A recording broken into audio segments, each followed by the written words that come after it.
Testing, testing. Okay, YouTube is receiving. You are now live. You lie to me, YouTube. I am not live. To stop, use your encoder. Yeah, lovely. I am not live. Oh, so I am. To stop, use your encoder. Yeah, lovely. Well then, I am in fact live. That is impressive, I suppose. Yeah, I am live across the board, I and am in fact live. That is impressive, I suppose. right.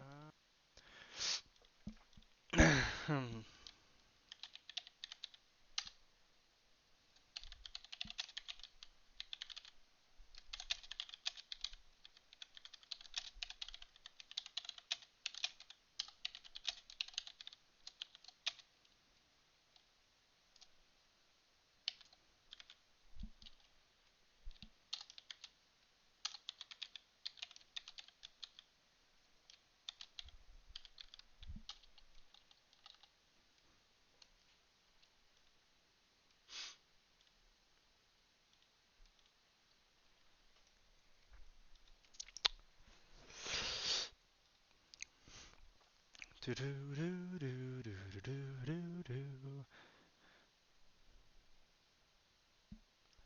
Ba da da ba ba ba ba da da da da ba da da ba da da.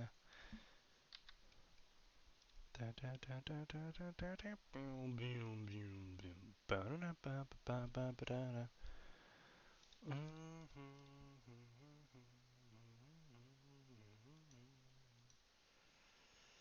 Huh.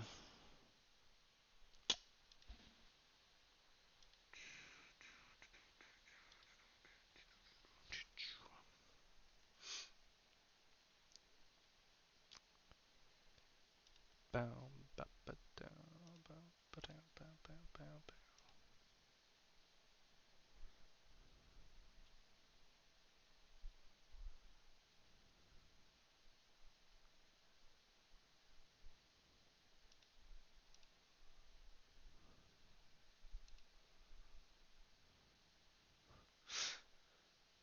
There we go.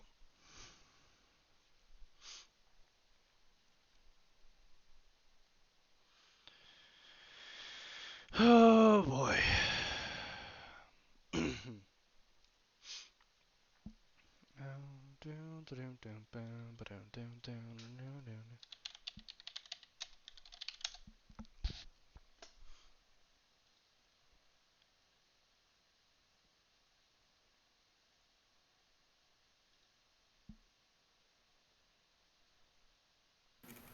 Okay, I'm here. Ah, I'm here. good. I'm So alive. I don't need to start up a countdown timer. Excellent. Yeah, no, sorry. Things to do, people I have to talk to, nothing I enjoy. I understand that. I understand that. I got a response from the Oh, author of which? the Black Rosier Harry Potter story.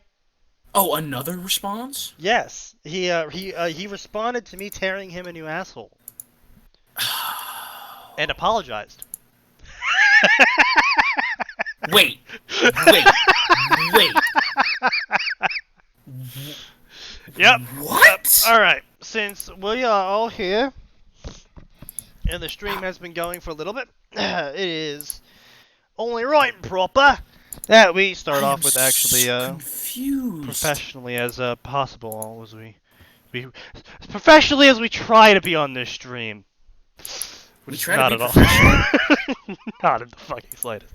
Anyway, welcome to Fanfiction Theater, the Electric Boogaloo, where we covered the previous episode's fanfictions, respond to private messages, and continue on with our normally scheduled program. Now, in previous fanfiction theaters, we had covered two stories, John Ark, the Elemental Swordsman, and the Real Zangetsu.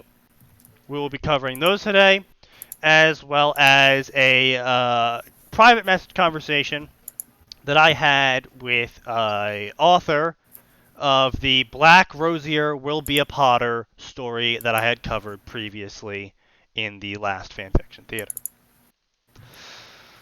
Let me send in those links now to you, so you can be prepared. Coming to you live from New York. Bing, bang, boom. There's so many people in my house right now. It angers me. You should kill them all. I would, but they're doing a good thing, so I can't. Psh, that didn't stop Hitler. Really, we are not even 5 minutes into this. Well, you know, we try to keep an air of professionalism, decorum. I see that we've begun as we mean to go on. You know, I like to start this stream off on the high points. The high points? Well, I mean, yeah, it's only going down from here. I mean, I'm not arguing with that, but I wouldn't consider a Hitler joke a high point. But okay, I guess we have different. I mean, it is for this stream. Don't remind me. Anyway, so to explain the background to this, in case you all forgot it, which I don't blame you, we had a story called "The Black Rosier Will Be a Potter," in which the self-insert OC is a unnaturally beautiful person who can turn into a bird, and a metamorph, which gives a person the ability to turn into anyone. Now, if this wasn't already obvious, this is a Harry Potter-based story. The main character is not the replacement for Harry Potter. Harry Potter is still in this story. However, he is not the main character. The main character is this self-insert OC, who I left a review to this guy, which he doesn't have too many reviews. This actually plays a part into the private messages that we exchange. See, my original review said, "This hurt to read. The self-insert OC that seemingly knows everyone and everything, Vila, who spouts blood purity for some reason, is friends with blood purists? Metamorph because..." So the OC, at one point, runs up and... this is taking place at the first time at King's Cross Station. And the OC replaces the Weasleys in this. Like, Harry Potter's about to go see the Weasleys, and the OC runs up and is like, "Oh, you don't want to be with those people," and drags him through.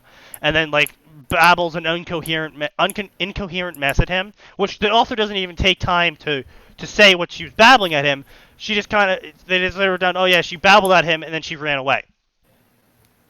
And so he was really fucking confused. That's incredibly lazy, but okay. Yeah, so he's really fucking confused.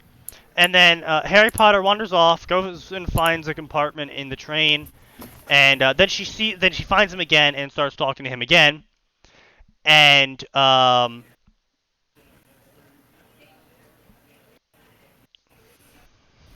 You there, buddy? Yep. So I just saw someone who posted the same review 3 times. No, sorry. You went dead silent. I was like, uh-oh, did my connection die? No, but your connection is pretty crap right now. It says I got full bars. What's wrong? You were going robot-y a little bit. Yeah. I mean, I don't know why. It says You're I got not full anymore. bars.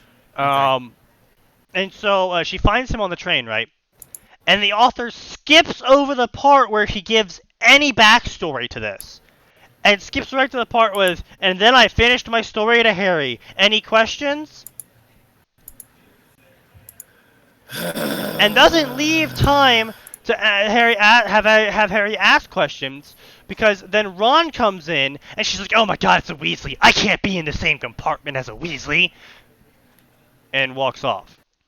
And then later on, sees Harry talking to Ron at the, before they enter the sorting.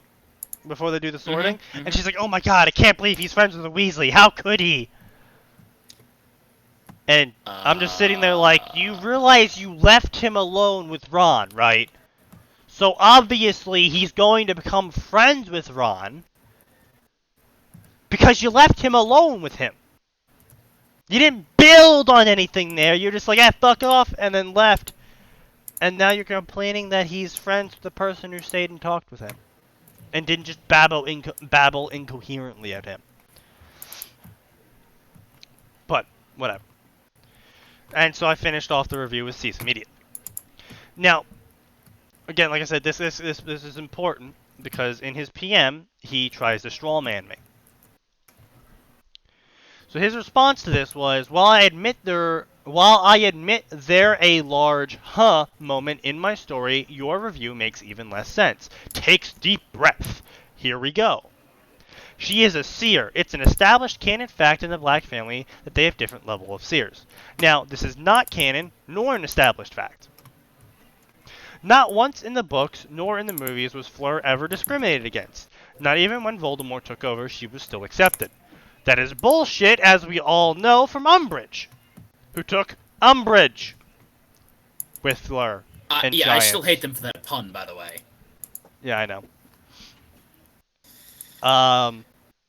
Well, I mean, you want to know how that was explained? This is what I got when I was researching how to tear this guy a new asshole. So interesting. I'd be very curious to see what Google results that brought up for you. Indeed. So Rowling, in her Pottermore Q&A shit, said that the reason why the adults in the Harry Potter series contain very fitting names is because there was a form of seer that could see the general future of a child, and the parents would name the child after that future. Which is why we get Remus Lupin. Lupin was not his family's last name. However, they saw wolves in his future, so they named him Remus Lupin. That seems really... Like, what if it's died at the age of 6? What do you call that one? That's also explained. And that is one of the reasons why the new generation doesn't have fitting names. Because the practice died off because of futures like that. Specifically because of all the whole Voldemort killing everyone thing. A lot of those children's futures were dead. So they stopped doing it. And no one thought, gee, there's like 50 children that are gonna wind up dead. Did they just kill a fucking baby in the background? I think they might have. They're doing good things, he says. Because now everything's gone quiet. I don't know, man. Maybe they switched their mission statement from Praise Jesus to Hail Satan. I don't know. Is this the start of the zombie apocalypse? Well, if it is, you'll hear it here live. That'll be good for the views, at least. That would be definitely good for the views. Anyway, so there was a lot of racism and discrimination going on in the Harry Potter books. Quite blatant. 3. She is a black and a rosier, known blood purist families, and that is how she was raised. Because she was acting, blood purist. Right. Athena is 12. Have you ever met an excited 12-year-old girl? Why would she ever demand Harry stop being friends with someone on a small difference of opinion? How about you either read the rest of the story or don't read it? What makes you think I give a shit about you, one person who doesn't like my story, when compared to literal thousands, favorites 100, literal thousands who do? Reviews 17, and 3 of those are copy-paste please updates. Actually, I'm going to look how many reviews he actually has. There's my review, so 1. Another review saying, I have no idea what the fuck's going on, I really don't understand anything. Review number 3 is the fake French accent in the text is extremely annoying combined with inconsistency. Please drop this story, rewrite it, and replace this accent with nothing or an actually good one. I was going to say, so far, we've got... Another review saying... We've got 3 negatives. Yeah. Another review saying, good first chapter, I guess, but Athena is either a bit whacked out or doesn't care about Harry. She attacks him with hugs and then leaves him, and then makes a good contact and then leaves him again. This makes little sense. Want to duel her, so that's not really a useful review. So we got 4 reviews on this counter right now. 5th review. Clean this up and it could be good. Right now, though, it's an eyesore. Nice, very good story, nice, good fic, more nice. So 6th review is Black Rose is a rocking fanfic and super cool, sexy, action-packed, lols, keep it up, love chapter 12. Let's see if we got any more. Here we go. We got, 7th review. This story is simple, hot, and funny. My kind of story. Keep it up. You're talking about a fucking 12-year-old, man. I'm And beginning to be more concerned about the people commenting than the I am 8th about the review. author. This is an actual, genuine review like mine was. Somehow I doubt other Gryffindors would have managed to brainwash Harry to that extent in less than a day without resorting to magical means, especially since Dumbles got up and said houses don't matter. Renounce does not equal negate unless you actually explain the difference. I'm going to assume they are the same thing, and then Draco was talking about rubbish. I mean, it caused her pain and everything, I guess. You need to find a better I wasn't reader. here for this story, so... No, I wasn't here for this chapter either. Yeah. This is chapter 3 reveal. You need to find a beta reader. There are a lot of mistakes and other problems. For example, she said Harry and her were friends on the train, yet as soon as they got onto the platform, they went their separate ways and didn't meet again until she kissed him in the hall. By chapter fucking 3? What the heck? At 12? Or 10? Is it 10? I don't know. Whatever. You also need to write a summary. People might read a couple chapters to find out what the story is like, but based on these 3, they won't read any further unless they have a reason to, which they don't, I'm afraid. Now, the summary for this story is, I'm a black called the Dark Witch, I'm a Vila, so I will be every male's wet dream. Of course, being a metamorph shows the truth. I don't know what the fuck that means. Being both means I have no choice but to do what I believe is right. Don't know what the fuck that means. Yeah, Being betrothed to the boy who lived has sealed my fate. What? Nevertheless, I will die to defend him. Why is that capitalized? Bring it on, Death Eaters. Hold on. What's this? Like, where is this coming from? Like, fine, I get it. It's your little self-insert, whatever. But, no context for that at all. Anyway, so yeah, claims thousands of people like his story. I replied to your problems. If you still do not like them, then so be it. Flames are pointless. So this is where I tear this guy a new fucking asshole by actually using Wikipedia, Words of God, and various other general things to explain to him why he's a fucking moron. Or her. I guess a her, because of the whole Vila self-insert stuff. I mean, it could still be self-insert, just slightly more confusing. When was it established she was a seer? Also, don't you think it's a bit too much? Vila, metamorph, and a seer? And as far as I am aware of in canon, true seers don't know their own prophecies, and that all other forms of divination would need to be taught. And being that she just got legal access to her magic at the start of the chapter, well, that doesn't leave much room for her to learn. Because, you know, he claims that she's a seer, so that's why she's interacting with him the way she is. Mm-hmm. As for discrimination, oh yes, the racist blood purist just happened to not be racist to the non-human that looks human? What? Taken from Wikipedia itself. Prejudice against half-breeds appears to be relatively common in the wizarding world, which is intolerant towards non-human peoples in general. So in general, even non-blood purists discriminate against half-breeds. So the extremist blood purists, you see where this is going? Clearly, they would welcome her with open arms. Blood purist. Mary's non-human. My face when. Yeah. Yes, anyway. I've been on the receiving end of an excited 12-year-old girls before, especially when I was 12. Their behavior made me not want to be their friends. Quote, why would she demand he stops being friends? Really? Did you read your own first chapter? Also, I didn't say anything about her demanding Harry stops being friends. My comment was on how she's complaining about the obvious outcome of her actions. If she is a seer, then she should have seen it coming then, eh? That sentence made no sense, much like your arguments. What makes you think I give a shit about what you think? I made a passing comment about how your OC is a cliched, obnoxious mess. Millions of people support the killing of infidels. Does that make it more right? According to your pathetic attempts at logic, it does. 1 second. Someone's calling for me.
Alright, the only people that I actually wanted to talk to finally showed up, so I'm finally free of my obligations. I hope. Wait, did you just let the air sit, Sneaky? I did. How am I God! supposed to vamp, good sir? You could have just kept reading! Why are they sending me fucking shit? I just got a job offer from Lyft. I'm like, aren't you a female only? Lift? I don't think it. don't. I'm pretty sure left is female only. Anyway. Well, unless you really started lying on your sheet boy. No, I have not. Anyway. So he responds with, I apologize for all the insults, since I didn't actually expect you to explain what you had a problem with. I have no full intention of Athena being treated as a human. It's only because of the Black family and the careful control that she seems like an equal. So far, she is currently an over-the-top, happy-go-lucky 12-year-old girl who is scary enough to stop any complaints about doing what they do not like. Pretty sure her being... no. She have a broken prophecy about Two-Faces Man and three-headed defense. I do not plan to allow any of the shit that happened in the books. Look, I'm going to type what I want to type, and if you have any ideas, by all means, I will credit you, and if you tell me them. But I want Harry Potter's first year to be odd. Rough. And power to you for not following the rails of canon. But be sure to pay proper attention to the butterfly. Yeah. The almighty butterfly.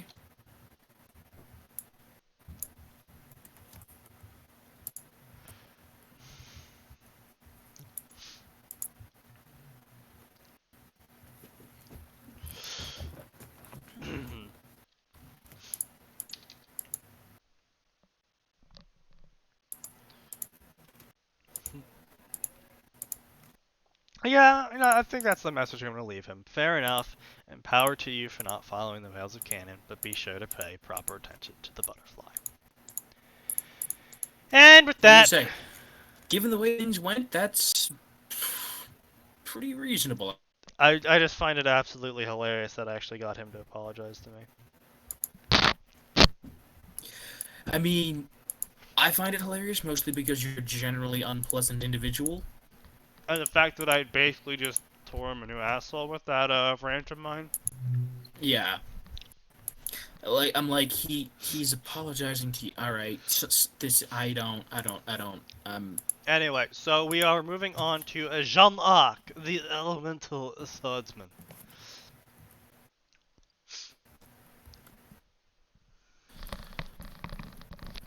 Okay. You ready for this? You got it up? I don't know how to interpret that. So I'm just gonna say I'm prepared. Okay. So, the smell of all food is torturing me. As a reminder, this is a... God, it's fucking hot in here.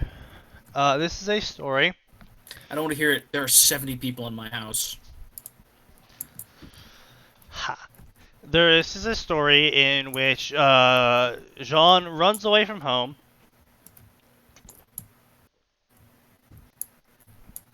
Meets Ren and Nora. They all train under a master. A as yet unnamed master. All become super strength. John interacts with Ruby and Yang. Doesn't throw up on them. Dialogue was a bit stilted. The characterization was a bit off, but overall nothing too heinous.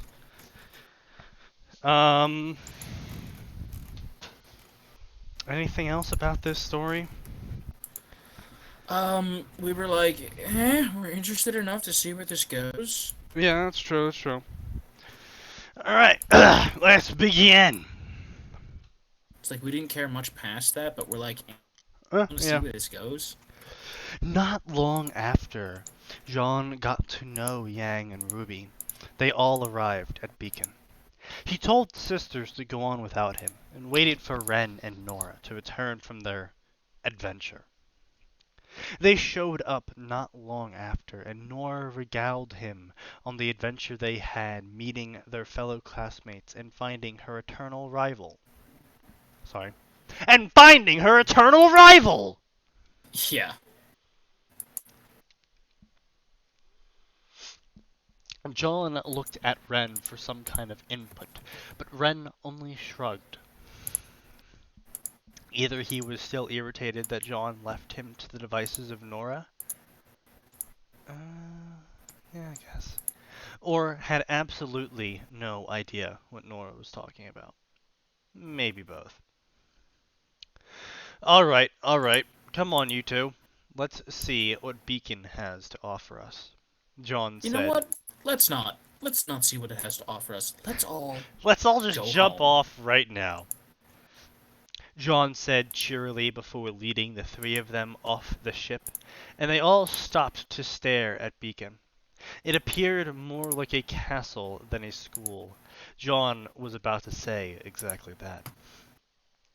Well, I'm glad we know exactly what he was gonna say. Thanks for removing any suspense. Oh my ohm! We're living at a castle now, until Nora beat him to Again, I hate people who do that. it. Just a little flow recommendation here. For this kind of sentence, you would do if you're gonna set it up like he did. John was about to say this. New paragraph until Nora beat him to it. Have her say what he was about to say, and then continue with the rest of the sentence at 2 to 3 times the volume. Yeah. The way it was done here isn't wrong, but my way just sounds better. As you say, again, it's English. It can be technically correct and still be wrong. It still sound wrong. Yeah. And there's obviously different ways for writing when it comes to stories versus dialogue versus the editorial versus a expose versus you get the idea. Certain ways of writing are acceptable or preferred in certain sections of writing. Do you think a wizard lives in that tower? Oh, where there are wizards, there are dragons. Where are the dragons? I'm gonna find them and slay them, or tame them. We would be awesome if we flew into battle on our own dragon. Let's go! Just, I don't remember any of this dialogue. Is this all OC dialogue? This is all OC dialogue. Which, fair enough. You're doing something very different, so there needs to be some OC-ness. I get that. I mean, I kind of don't appreciate the meta-ing, but yeah.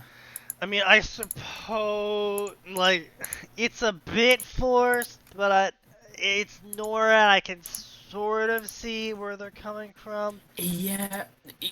I think the problem is because obviously Ozpin's the wizard. We know what the dragon is. Yeah. I mean, I think it would have been better put to be more Nora if she said princess, because we would all know she was talking about Amber. Yeah. I think the wizard mentioning just puts it from that fence of acceptable meta into annoying meta. Yeah. Before either John... It's just one of those things. It's a really fine line. Like, yeah, it's a very fine line. It depends on what you're doing and what the characters are, because how do I say it? Like, for instance, you take something like Deadpool, which has over time slowly but surely established a very long tradition of not just breaking the fourth wall, but utterly smashing it. And so when they do it, it's more acceptable because it's been shown that Deadpool does that. That's something that occurs in Deadpool. But when you do something like this, characters that aren't meta and will ignore, the Chibi series because as Well, I mean, entertaining the as thing that is, here it's is, clearly non-canon. yeah. No, the thing though is that there's a difference between, I know what you're trying to say, but I think the more direct word is saying there's a difference between making a meta joke and making a meta joke in character. Like, obviously, as the author, you can have them say anything. And obviously, as the author, you know the canon you're writing about, typically.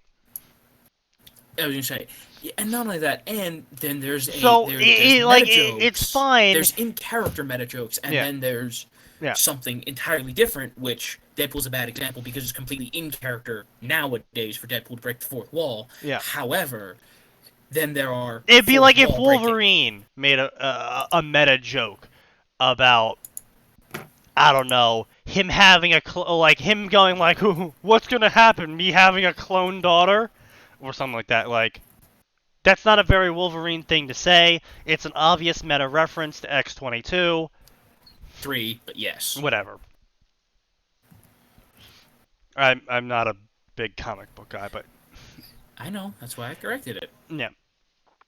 But I was still close. But yeah, but that's the point. It's the difference between, you know, Nora saying, "Oh, there's a princess. Oh, it's a castle. Oh, there'll be a princess in the castle. Oh, there'll be a dragon because princess." That's a logical jump. That's something Nora would say. That's an acceptable meta joke because we all know what they're referencing. Right. But But it's it's also completely. something the character would say. Yeah. And it wasn't even like one of those, we're going to break the fourth wall for this jokes. It was a joke that, to the character, made sense. We, as observers, can look at that joke and understand what the author is saying through that joke. Versus what happened here in that, the whole wizard thing. Because I don't really think wizard when I think castle, I certainly don't. So, Like, it's a little if I think different, but if I see a castle, I'm gonna think king. well, I mean, not just king, but I mean, Princess Tower would make more sense. But you would think royalty before you would think magic. Yeah.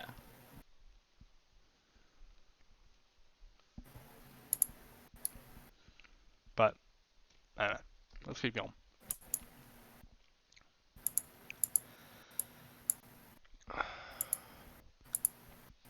Before Jean or Ren could stop her, Nora already had Maghild in hammer mode and was running off into the school, knocking over everyone in her way. Nora! They both shouted and took off after her, moving as fast as they could.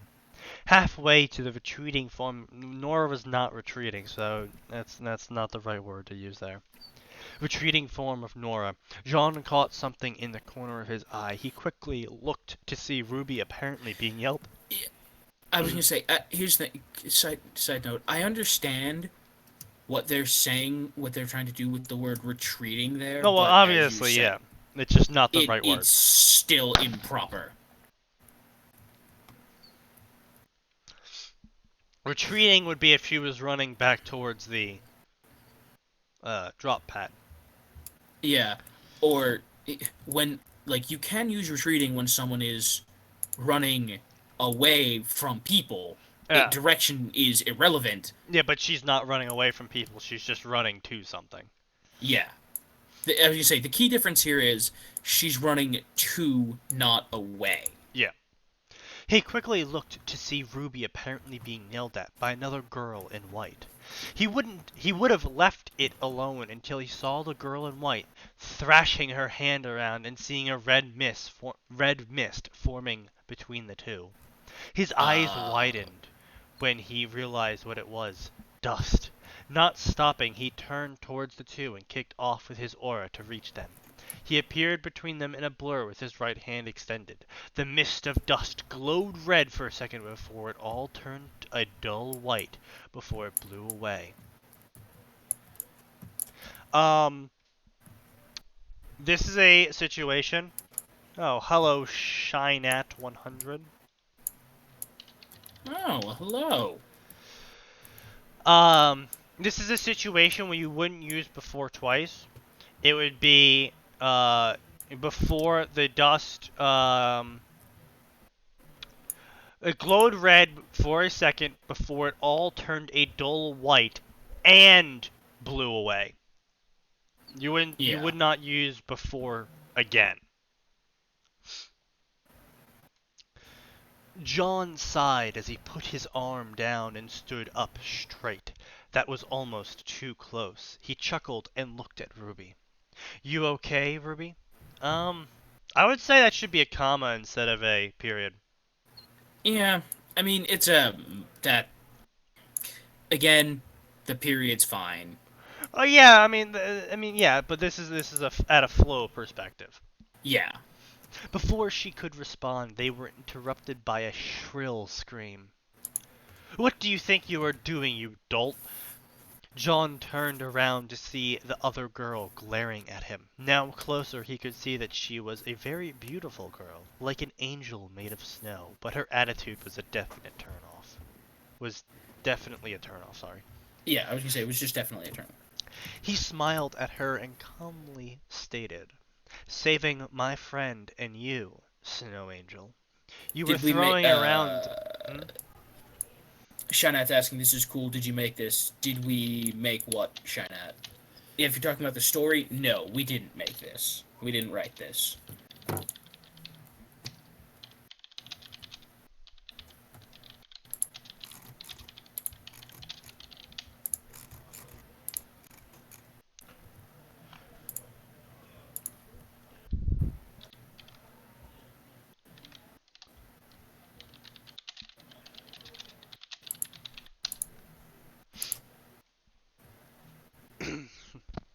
Yes, hi Calvin. Welcome.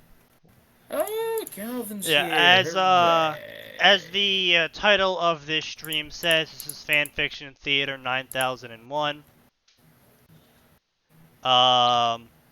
We're if you know Mystery Science Theater, we're basically doing commentary of a more useful bent, but there's a significant amount of contempt there occasionally.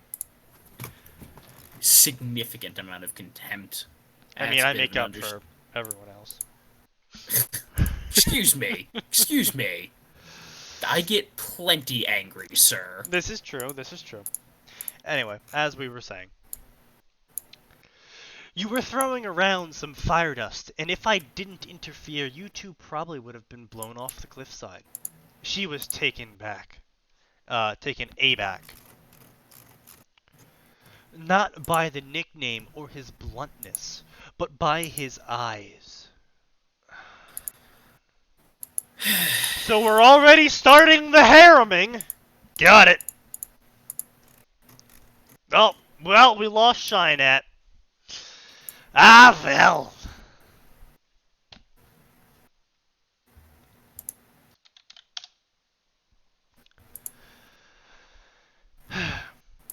They would have been the perfect shade of sapphire blue if it wasn't for the tinges of crimson mixed in them. Why were there cringes? Well, we're probably about to get this explained. And Yeah. were those tinges glowing slightly? She quickly regained her composure and looked down at her hand to see the vial of dust had a somewhat damaged seal. She was embarrassed, to say the least. She looked at the two before huffing a response. You appear to be right. I made a mistake and you saved me from the embarrassing and dangerous repercussions. So I thank you. Ah, yeah, it just said we went down to 0 viewers.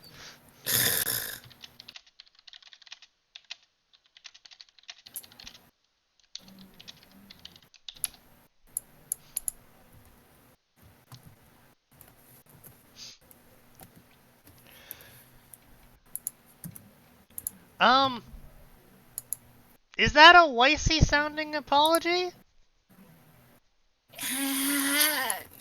Part of it is it's weird because Weiss has changed so Oh much. yeah, that's right, that's right. Like, original Weiss was really stiff. That is true, and Stiff Weiss didn't get too much screen time as far as my memory goes. I don't think so. As in, I agree with you. Anyway, no problem, comma. But I think you owe my friend here an apology as well, John stated as he motioned to Ruby behind him. She stared at Ruby for a few seconds before looking away. I'm sorry. Ruby nervously giggled and sheepishly grinned. It's alright, I was partially responsible for the accident.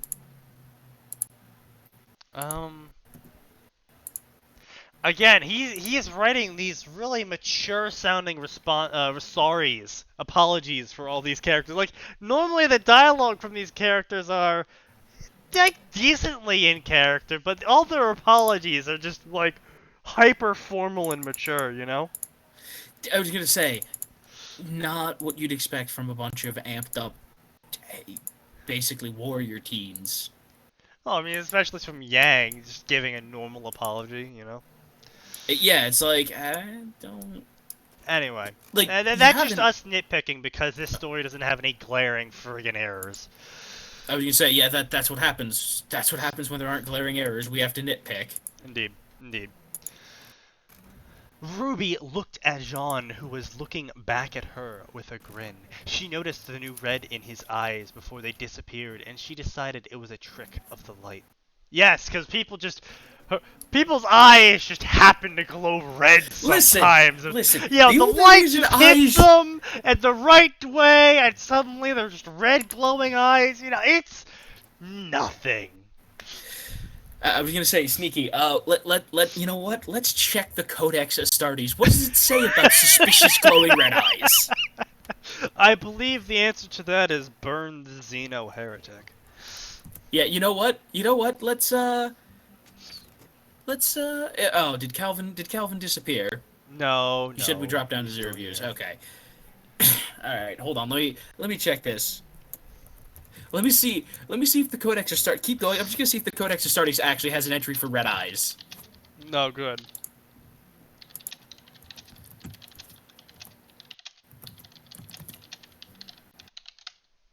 What? Wait. Is there an entry for red eyes? Oh, yeah. It links to the salamanders. Oh, good. No, I mean the salamanders are some really badass space marines. So, okay, guys, new fan fiction. John Arc is a salamander. Anyway.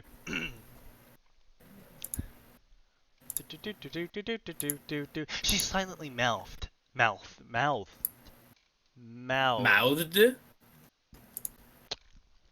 I think I'm having a seizure. We're not that lucky. Thank you to him, and he just smiled and nodded to her. By the time they turned around, the girl in white was walking away. Before she got too far, John spoke to her. Think we could get your name? She looked back at him with shock. You don't know who I am? John shrugged. Sorry. I have to put more offense into that. You don't know who I am? Yeah, I was gonna say, yeah, no, when people don't know who Weiss Schnee is, Weiss gets real uppity about it. Which, I mean, in one respect, fair enough, but on the other, could you be more fully yourself?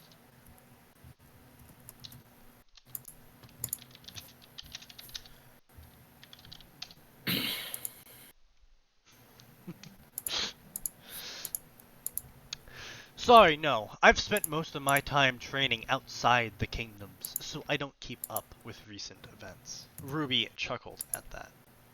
With her shock gone, she turned back around and gave a small curtsy. I am Weiss Schnee, Harris of the Schnee.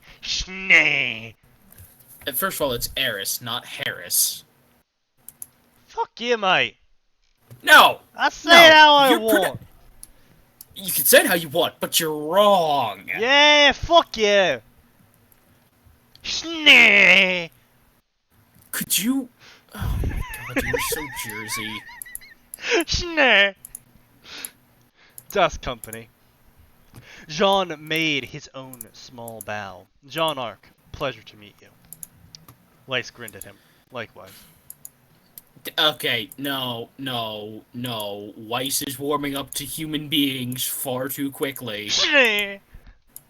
Remember, season 1 Weiss, in addition to being racist as hell, was not necessarily her fault, but incredibly convinced of her own superiority. Yes, yes, she was indeed. Now that's mostly her Speaking of family's which, fault. that is going to be a ongoing thing for the inside Ruby's head story. This is me just going Oh, Sneh God. every time I see Weiss. Sneh. Oh my god. Tell you what, actually write it and maybe it'll get read. Maybe it will. Maybe it will. But you'd have to actually write for once in I your think life the for that to joke would happen. have to become at that point is that Ruby accidentally starts calling her Sneh as well. Sweet god. Sneh. Don't do that to the poor child. Anyway. Ruby stood beside Jean and did a clumsier bow. I'm Ruby Rose. Nice to meet you. Why is she bowing? I don't know. Which made Jean smile slightly more. Weiss looked at her with a bit of irritation. Nice to meet you. I think an ellipses in there would be more suitable. Eh. I I mean, it would show her hesitation, you know? yeah. She I quickly suppose turned you're right. around and walked away. The two turned to each other. She seems more like an ice queen rather than a snow angel. Oh boy! Getting with those Yang metapuns! Woohoo! Yeah! Yippee-ki-yay, motherfuckers! Someone came up with a good fucking pun. Better use that for the rest of fanfiction.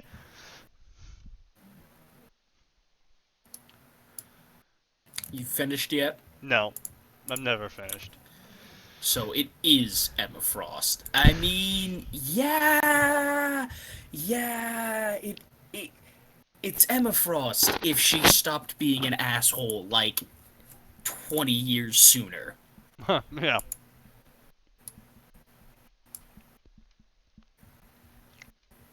Anyway, John jokingly said, which caused Ruby to giggle. John looked around for a second. You don't need to keep saying John. Like, again, because of the way the English language works, people, until you bring a third party into this scene, Or a second party. yeah, until you bring more people into this scene, we will assume that it is still just John and Ruby. Yep. What happened Because to Yang? Weren't you you two haven't told together? us otherwise. Yep. I was just say, like that's the most important thing about the English language. What you don't I mean, tell us technically, is it's not wrong, and that's what catches a lot of people. Is technically this stuff isn't wrong, but as we've said before, depending on the form you're writing in, whether it's for fan fiction or etc. well, not just that, but just general flow. Well, I mean, yeah, but the flow you're looking for is different for a magazine article versus a fantasy story. You know. Yes, absolutely. And specifically in a story, in a non-fiction or fictional story, the English language gets a lot more puts a lot more emphasis on the flow rather than the content, I guess is the best way to say it. Yeah. In that technically saying John each time John does something is not wrong. However, the flow is important here, so using he and variative words instead of saying said all the time is important. Yeah. Anyway. Ruby pouted, and John saw that as adorable. Again, this is another comma instance. Is technically, again, these periods are not incorrect. However, you know. Yeah. Because again, periods are a stop. If you were reading this properly, you would stop at the period and then continue on to the next sentence, while the comma would be a pause. It's hard to really explain the difference between a stop and a pause. It's why they taught us this in like first grade and never really touched it again. But it's a difference. It's there. No one really does it. This is just grammatical nitpicking. Necessary, but She ditched me, nitpicking. and that's what led to this whole event, she said sadly. John gently patted her on the head, and Ruby looked up in minor shock. Sorry, may not count for much, but I'm still here. He smiled. See? Comma. He used a comma there. That's the proper flow. He smiled reassuringly at her, and Ruby returned it. Returned a reassuring smile? Or returned the smile? Gotta be specific. It counts, she said, before blushing slightly before she remembered something. Again, you're using before, you gotta use... She said before blushing slightly as she remembered something. Or, alternatively, because you're trying to separate, she's blushing and then she remembered something. She said before blushing, then saying as she remembered something. Weren't you waiting for your friends? Again, flow is key. When you have accomplished all other factors of a decent plot, decent dialogue, no spelling mistakes, no real grammatical errors, flow is the most important thing you then must focus on. Because if it doesn't flow well, you get people like us on the internet nitpicking the dickens out of you. Indeed. Weren't you waiting for your friends? Jean's eyes widened before he facepalmed. No comma there. There's missing a comma. I was, until Nora ran off and we had to chase after her. Well, that was until I had to play hero. He smirked at her, which earned him a small shove. He chuckled and looked around. Oh, well, Ren probably caught up to her considering the lack of explosions. So want to hang out for the time being? That would be, again, that's another situation. Remove the period, drop a comma in there, decapitalize the cell. Yeah. Ruby nodded quickly, and they headed off towards the main entrance.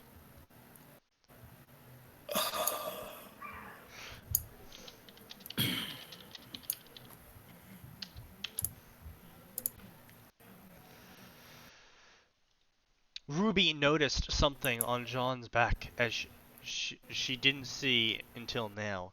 It looked like a black metal sheath for a greatsword. You didn't notice a sheath for a greatsword? Okay, hold on. I understand what I understand what you're trying to do here, but if you want to have this scene, you should have had this scene back when they first met on the airship. Like as we've seen in canon, one of the first things when meeting new people that Ruby does during initiation is go, "What is your weapon? Can I see it?" Indeed, indeed. And that's it. That's if there's nothing clearly visible. If there's something clearly visible, she just goes right off the bat with, "Ooh, what's that?"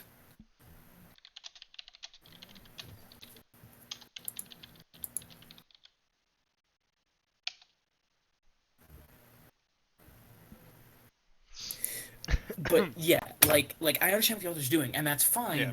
But again, especially if it's something like super obvious, like a greatsword. A greatsword sheath. How do you not notice that? Anyway. I was gonna say it's like when Gale destroys. It's like when Gale comes sprinting at you with a greatsword in the Dark Souls 3 DLC. It's kind Gee, of fucking I obvious. wonder what he's gonna use to destroy my asshole. Gale. It looked like no handle in sight. Was this his weapon? Because if it was, it seemed odd. Eventually, her curiosity won out. Her curiosity? Bitch, please! She should have seen that seed and been like, dude, let me stick my dick in it. I would not have said it that way. But that's how she acts. Yes, destroying of the asshole is painful. And that was exactly how the Gale fight in Dark Souls 3 went. Painfully. Hey, let me treat physics as a casual suggestion. Physics? Pfft. Who needs physics? Not Gale. Anyway. John stopped and turned around to face her. Why does he need to turn around? Yup. Why? Well, no, I She mean, I guess shuffled. if he's walking in front of her, like, he'd need to turn I mean, around. but just turn your head to the left or something, you know? I mean, Yeah. it's yeah.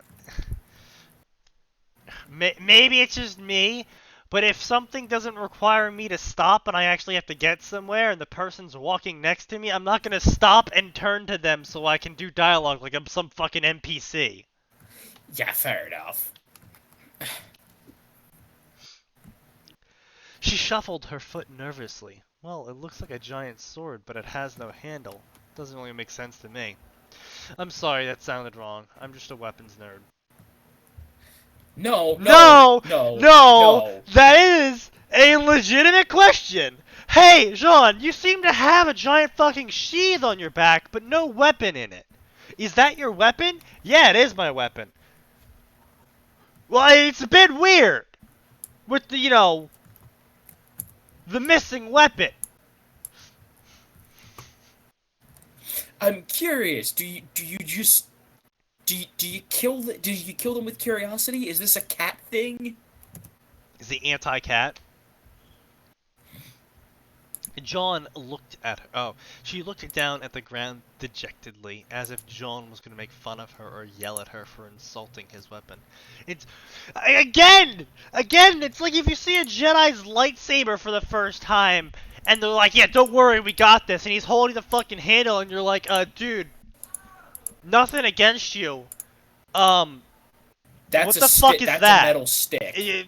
That's a really fancy metal stick. What the fuck's that supposed to do?" Oh, okay, so it shoots out a laser beam that you can then swing around. Okay, now I understand. But it's a It has legitimate become. question initially, though, when you're like, it's just a fucking fancy-ass metal handle. You know?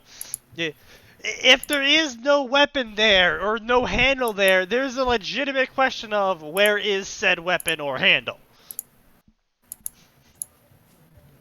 Yeah, I was gonna say it's not like it's a bad question or an unusual question. She looked up at him. What?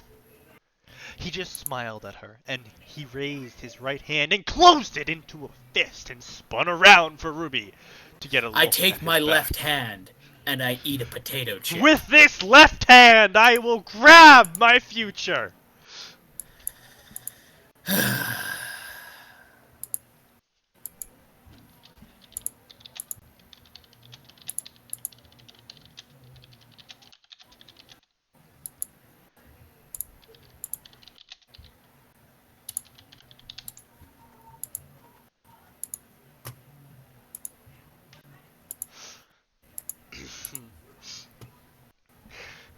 The giant sheath split into 5. That's, 5. that's a fucking thick ass sheath. 'Cause, I mean, I know great swords. They aren't that fat. Their sheaths aren't that fat. Now, Gale's greatsword, for example, that's a fat fucking greatsword. But I'm talking about normal, I was gonna say, like that's the thing. Like take like something like a Zweihander, which is about the greatest of great swords that a human being uses. That's still a very thin, relatively speaking, blade.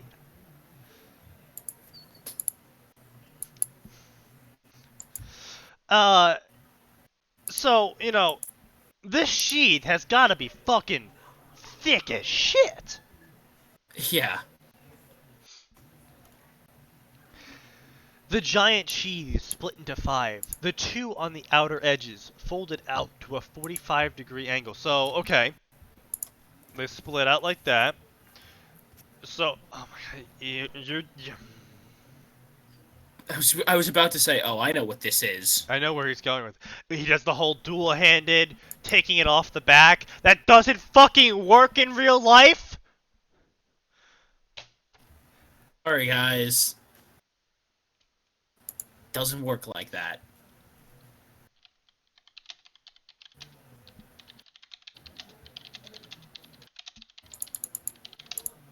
I mean, again, I realize, anime, whatever. I realize, again, this is an anime world. Again, whatever. However, this still fucking frustrates me when you make up a new weapon and you're like, yeah, man, I just can pull 5 different swords off my back and dual wield them.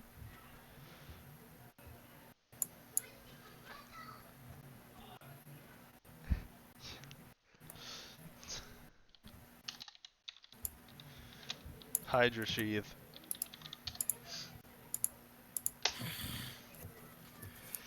Anyway. While the 2 in the middle folded out to just behind his shoulders. Okay, so we got 2 that go beyond his shoulders. Wait. Okay, hold on. 45-degree. Well. Okay, so what we got here. So I'm gonna set this up for you. So it's I'm assuming it's like a big fat sheath that you would see maybe for Gale's sword. Right. And on his back. That's splitting into 5. That splits into 5. He takes it off and it splits into 5. 2, the 2 on the 2 on the edge of the sheath.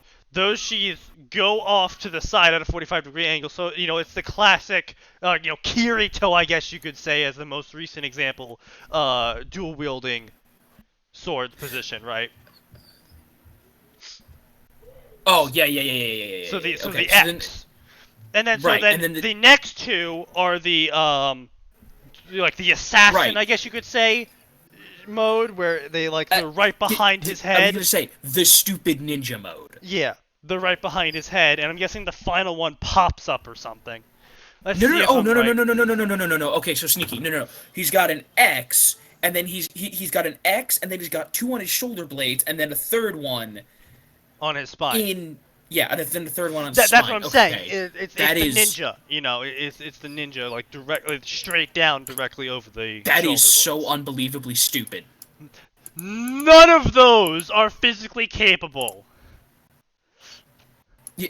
You couldn't draw normal swords from that position. It's just.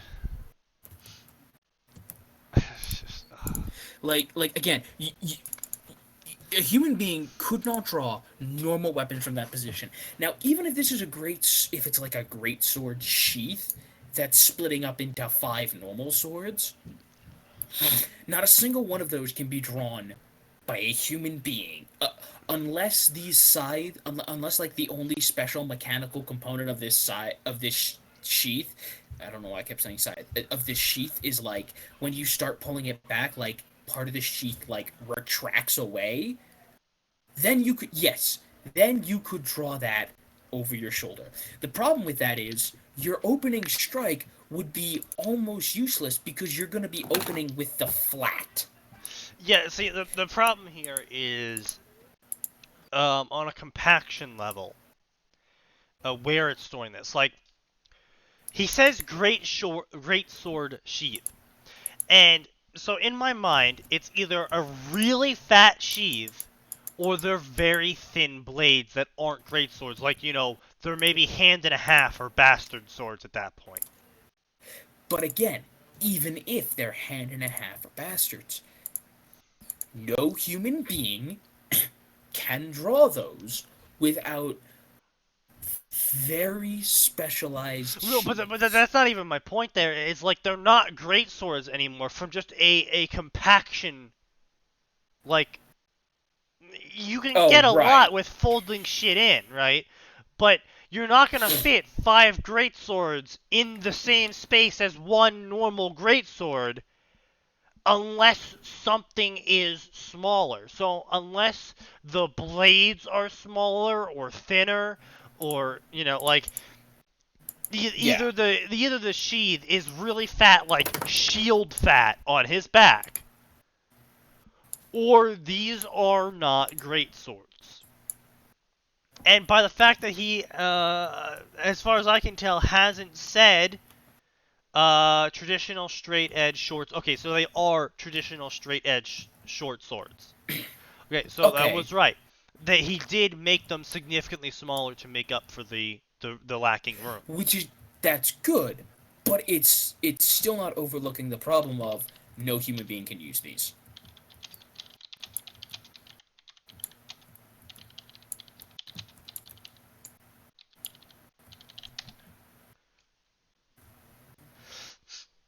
As I'm telling Calvin, we call this the author handwave dimension. I hate that dimension. Oh, It good. smells. Thank you for It's following us, Shinat. oh cool. Yeah. Also, I hate the author handwave dimension because it smells like laziness. Indeed, it does smell like laziness. It's got that permanent rank laziness. Anyway, there's not just one sword. I have 5. That's not the only place it applies because I'm getting a harem. Uh oh. Uh oh. Knuckles alert. And Knuckles. Oh my god. You can't just go adding and Knuckles to everything. We've had this discussion. And Knuckles. I hate you. The day You that so stops much. working is the day I'll stop using it. I now have a new mission in life. Ruby stared wide-eyed at the blades on his back before she squealed in a high-pitched voice. Oh my ohm. Why did I just make her sound like a fucking midwife? I don't know. I was gonna say that's not very squeal like, my boy. My voice can't go into that high pitch willingly. I, I mean, you could have made an attempt. Attempt. There is no try. There is either do or do not. And I am a Oh, professional. So I don't. I'm sorry. I thought you just said you were a professional. We both know that's a lie. The giant sheath. Oh, wait. No. Those are so cool. Those look so cool. Why do you use 5 swords? Yeah, Jimmy. Why do you get 5 swords when I only get 1? Well, you see, Billy, Oh, it's because geez, Mom loves me man. more. How do you get the sheaths to move like that? Why do the handles go into the blades? Tell me. You know, Ruby, these are all legitimate questions that we all want to know. Will we get an answer? Maybe. Jean No. turned back to her with his hands raised in mock surrender. Whoa, Ruby. Stop and breathe for a second and I'll tell you. He chuckled slightly while the swords returned to their standby mode on his back. He waited for he to calm down a little before he Okay, I decided to guess it's kind of explain. cool, but I gotta say something.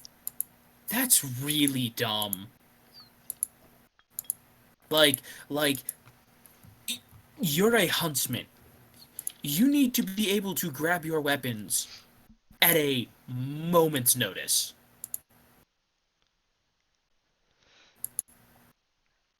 I mean, honestly, it's just a really bad. I think, I think this is my personal idea of what would have been better for him. If he had some sort of like a mix between a kite shield and a great shield, right? Uh huh. And that shield would, spit out the blades for him from like either the top or the side,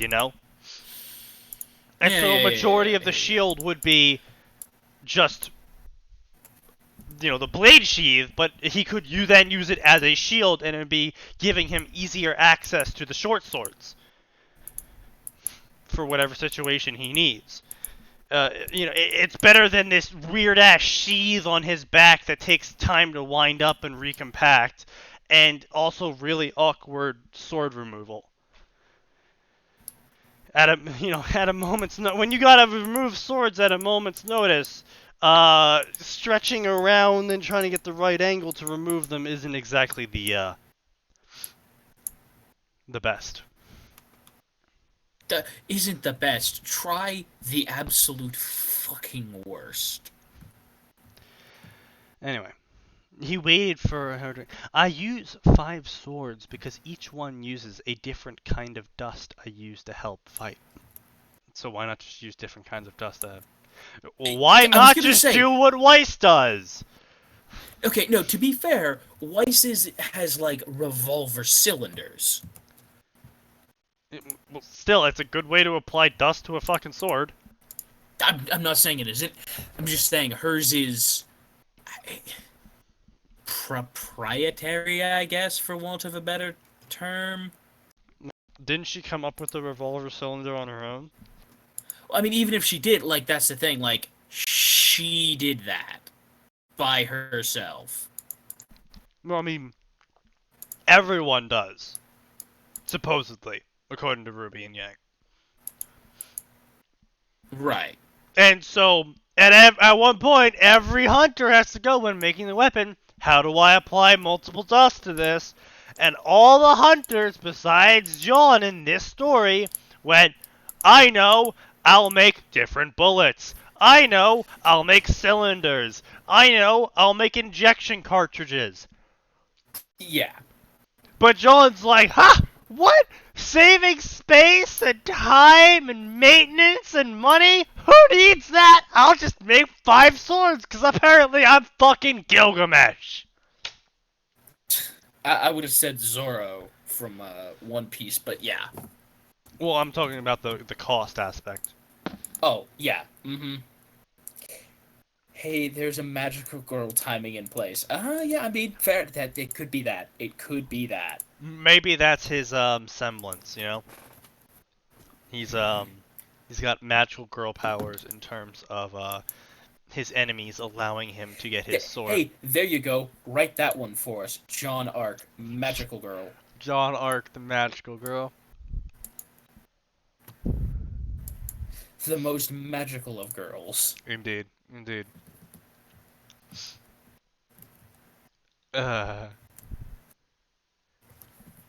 Thanks for the follow, kitten. Oh, we got another fault. Man, apparently rebranding ourselves was the ticket. Well, I mean, rebranding ourselves and the unrivaled contempt that I hold for all things. I mean, I don't want to encourage it, but yeah, okay. Anyway, as I was saying,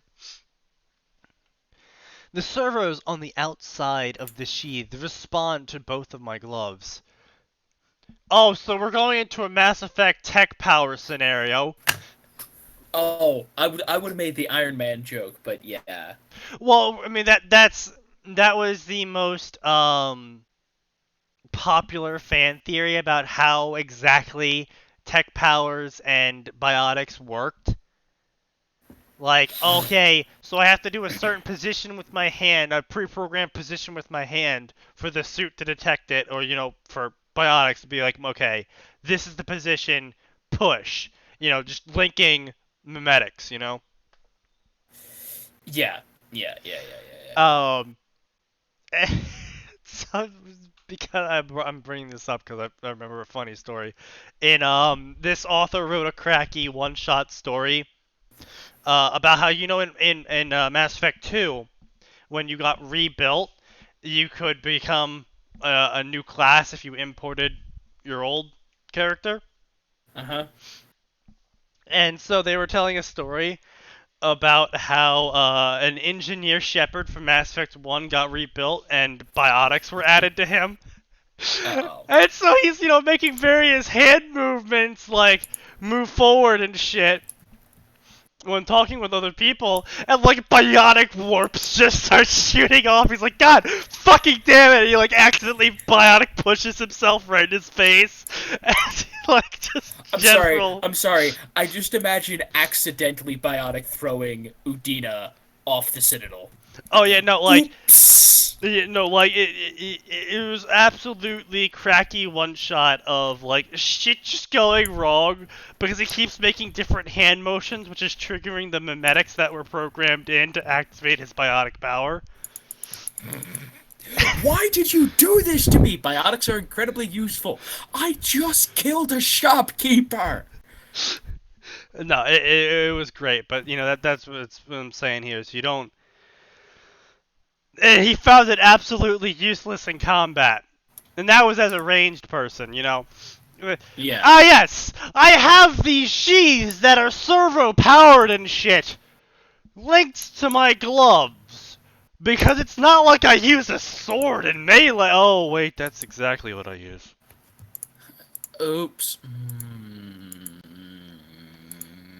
Maybe So I've unless made he a has mistake here. some manner of disabling his glove mimetics, he's gonna have a problem in the middle of a fight. Yeah. Hold on, I'm getting a phone call. I'll be right back. Just keep reading. I'll I'll keep be going, here. yeah. By applying pressure with a finger and slight pressure with my aura, the metal rings on the gloves sense this and send a signal for what sword or swords I want to use. What exactly are they sending the signal through precisely? I mean, is it Magic. They're sending it through magic. you know, fucking at this point, he demonstrates this by closing his right pinky with a slight white glow of his aura. This time, though, the sheaths stayed together and just rotated until they were over his right shoulder. Finally, the handle of the rightmost blade deployed. See, if you can deploy swords like this, then what the fuck is that anime shit going on originally?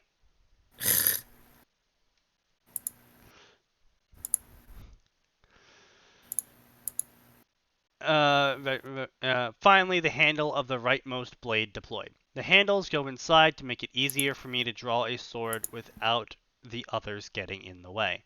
I suppose that's fair enough, but now you're gonna have to make part of the sword hollow. You're gonna have to make the most important part of the sword fucking hollow so you can inject the sheath into it. I know swords. I watched their forging process. The tang is a very important part of the fucking sword. It is, if not the most important, it's like... Well, I mean, the most important part of the sword is the sword. Well, The second most important part of the sword is the handle, because otherwise you have a handleless sword, and that's basically fucking useless.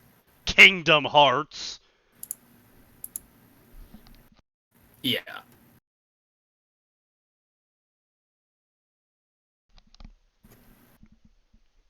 But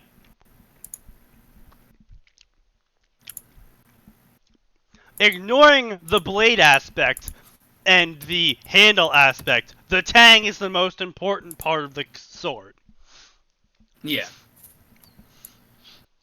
And so removing that part of the sword so your handle can compact into it. Not the brightest of ideas. In fact, I would say it's a pretty stupid idea. But I mean, honestly, if we were gonna do this, I would say the better one would be for a instead of a glove or something, you would have buttons on this on a Jedi like handle, right? That you would press, and then you would stick it to your back, and you would pull out the sword that you programmed in with those button presses. You know? Yeah.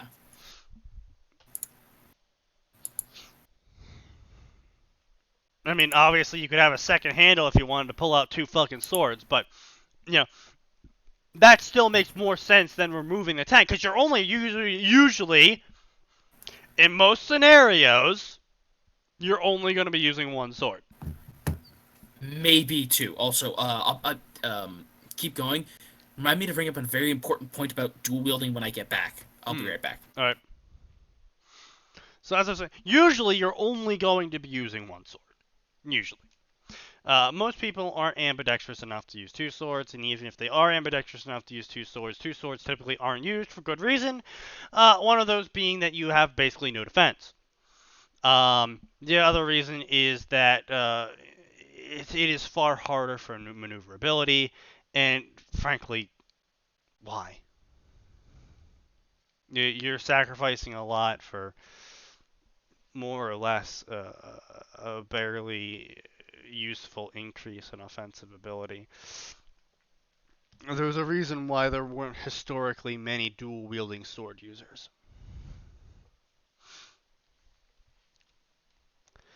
He drew the sword in a split second to reveal it fully. It looked like a traditional single-edged short sword from the old knight tales Yang used to read to her. Single-edged short sword.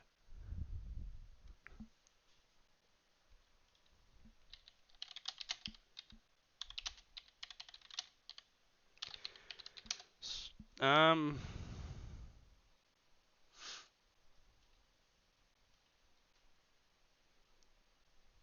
what do those look like? Yeah, that's what I thought. Yeah, it's more of the cutlass, machete variety. Yeah, that's what I thought. No, I guess this would be the best example of a older single-edged short sword. Um, I say this because Calvin knows this, obviously. Uh, most English swords were double-edged. I don't, I personally don't know the reason why, but they were. Um, it was more the Eastern swords that were single-edged. I believe because the Romans popularized a double-edged short sword. Oh yeah, they popularized the hell out of it. I was saying because apparently his swords are single-edged short swords, and I was saying that's kind of weird because he said old knight tales. I'm like, I don't think the knights ever used single-edged short swords. That's English is more of a double-edged thing due to the Roman influence. And it was really just cutlasses, machetes, knives were. Hell, even actually in English, even generally English area, French, etc. The most of those swords were double-edged. I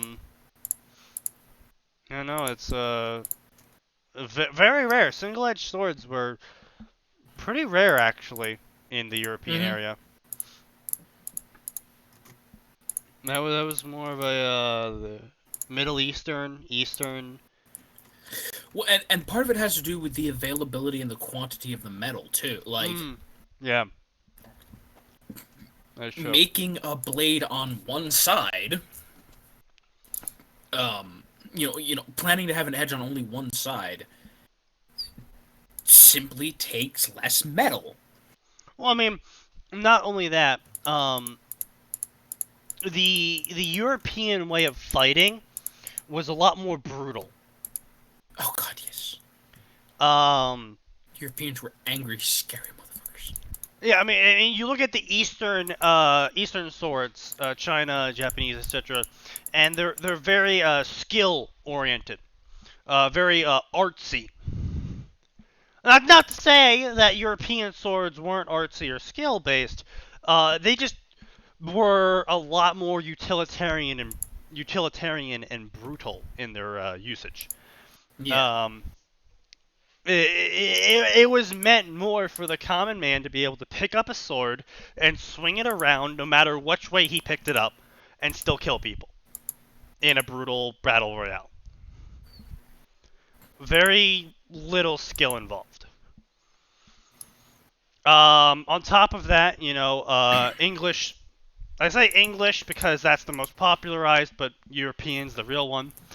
European great swords, for example, knights would grip it by the sword and use the hilt as a weapon. Um, the hilt was a very popular weapon, I was apparently. gonna say, now, to be fair, that didn't start for quite some time. Yeah, it didn't start for quite some time, but it was still a thing done. Um, like I said, like that's not like giving more credence to why it's double edged, but that's just more credence as to it's more of a brutal utilitarian aspect of European warfare. Yeah, well, part of it also was now obviously England had knights, and they obviously had trained warrior class, but as a general rule, the the European areas were less like their social order was less, like, it was still incredibly stratified, Yeah, but there was more chance of, if a commoner in Europe showed the right gumption and was in the right spot at the right time. I mean there was also constant war in Yeah, the well, I was Europe. gonna say, you take things you look at, say, China or Japan. In China's case, China spent a lot of its time as an empire, or multiple empire, but it wasn't like, obviously there was fighting. There's always fighting, but there was, how should I say this? Less fighting, I guess, overall. Um, but like, I mean, look at the history of England and your, 100 Years War. That that says a lot. Yeah. I mean, yes, there was the public, historical wars that we all know about. But I mean, wars between lords, wars between families, that kind of stuff wasn't publicized, but it was still a thing. There was constant war going on.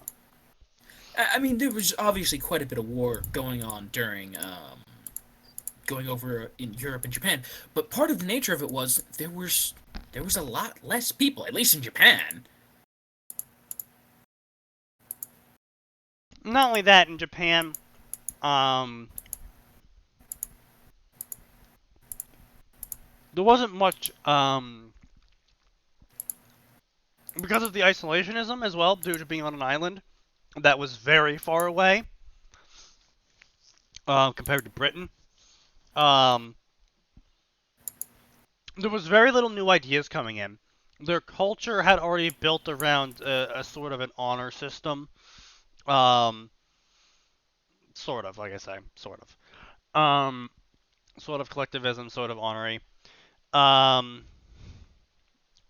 the main thing though is that with Japan, there wasn't much challenge to the status quo. In areas like Europe and China, uh, you had constant war. I mean, China's obviously different because they were far more mountainous. The people were far harder to feed. There were a lot more people as well, and so they went more with Sun Tzu strategy and power of I, numbers Yeah, I tactics. was gonna say, England, England, you have big open plains, which is perfect for taking a bunch of peasants Yeah, and saying, "Walk at these guys." yeah, I don't want to. Then walk onto my sword. I think I'll walk towards them. yeah. Um, I mean, hell, even in most of Europe, some areas are mountainous, but a large portion of Europe was fairly good for farmland, and that's exactly what happened. Um, so once farming was truly going strong, and they had lords and land, and the land was managed and whatnot, there was a lot of food. Maybe a lot of food going around, but there was a lot of food, more than previously had been known in Europe. Um, Especially after the frost that had overtaken. Feudalism. It's important. Then what? 465, the frost that swept through, driving all the barbarians south. I think. Yeah, I think it was 465.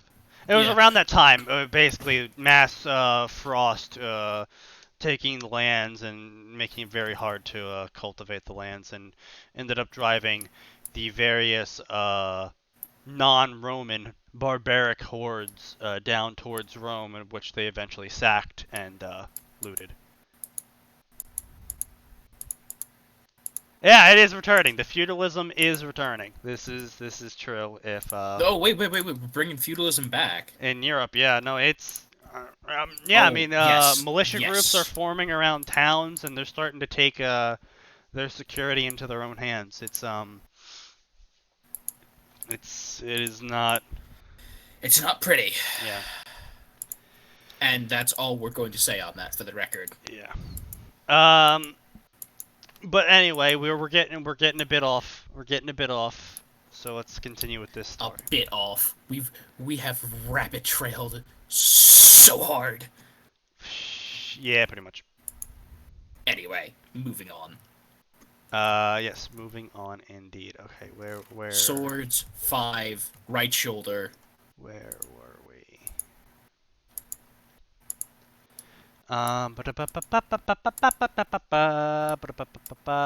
The handle, the pommel, and the crossguard were made of a black metal. That's a waste of black metal.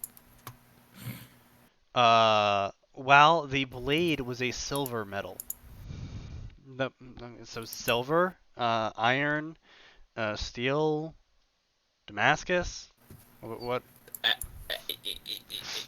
It's a silvery metal. Oh, was it mithril? Like, what Like, what are we supposed? Like, okay, so we got black iron here, being used. I don't know why the fuck you would use, being used for the pommel and the guard. That's heavy as shit. I'm gonna say, if you're using black iron, like either you're using black iron because you have no other choice, or you're using black iron because you intentionally want whatever you're making, whether it's armor or a shield or armor for your horse or a sword or an arrowhead or whatever. You're using black iron because you want that to be the heaviest possible metal version of whatever you're making. It's just I don't.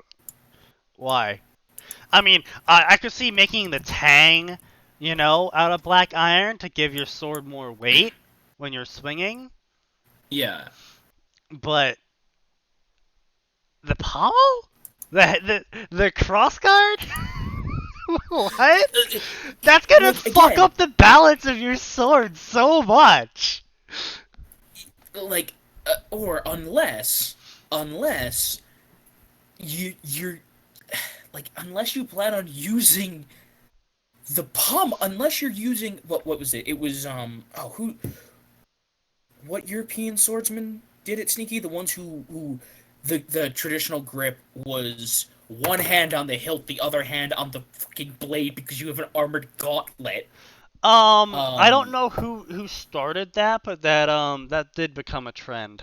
Yeah, I know. I think it was Germanic in origin. It was definitely Germanic in origin. I would point to Germany as the source of all weird ass methods of killing people. um, but like, unless you plan on using that style of combat, which but he's got super special gloves. Maybe they are armored. I don't know. But keep in mind, these are short swords. Not even Oh hand and a half. yeah. These are short swords. Yeah, so that completely ruins that idea. Like, I mean, I guess it's still good for pommel The bashing, Lannisters. but our resident German says it was the Lannisters. thank you. But yeah, no, like on short swords, like that's a terrible idea. Like again, again, because of the way swords work, you want them well balanced. But if you're going to have an unbalanced sword, you want the weight at the tip Yeah. Y- like there's a reason that say a warhammer is shaped the way it is, and that a warhammer uses almost no metal except for the head. It's because the purpose of a warhammer is to crush things. Yeah. Generally, your enemy's skulls, or their windpipes, Well, or not their even rib that. It was cage. more just an anti-shield weapon. I mean, yeah, but it was also extremely effective at murdering a guy in Block 4K. this. Well, I mean, that's how typical anti-armor weapons work. They fuck up armor, and when used against unarmored or less armored targets, they're really effective because they can fuck up the armor. So obviously, they do more damage to things with less armor. Anyway, but the reason that all the metal's at the top is because you want all the way to the top. Because again, you are trying to break things and crush them.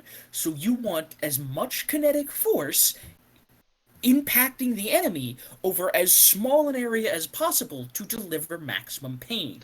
I So mean, all the weight goes at the top because physics. You bring it back, you bring it up, back, forward.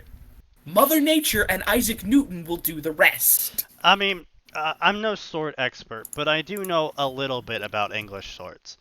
Or not English, but just European swords in general.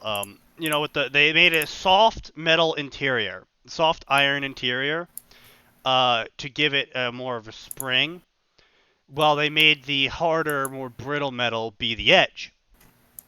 Well, yeah, because that makes perfect sense. Because the center of the sword isn't going to get hit. Yeah, Well, usually. ideally. Yeah. Ideally, your sword's not gonna get cut in half, but you did. But anyway, let's keep going. Cause he's again silver metal. Um, there was a lot of metals out there. Silver is a very unique color. Um, Um, Also, I I don't feel that I should have to say this, but I'm gonna say it anyway. Don't fucking make a sword out of silver, you idiot.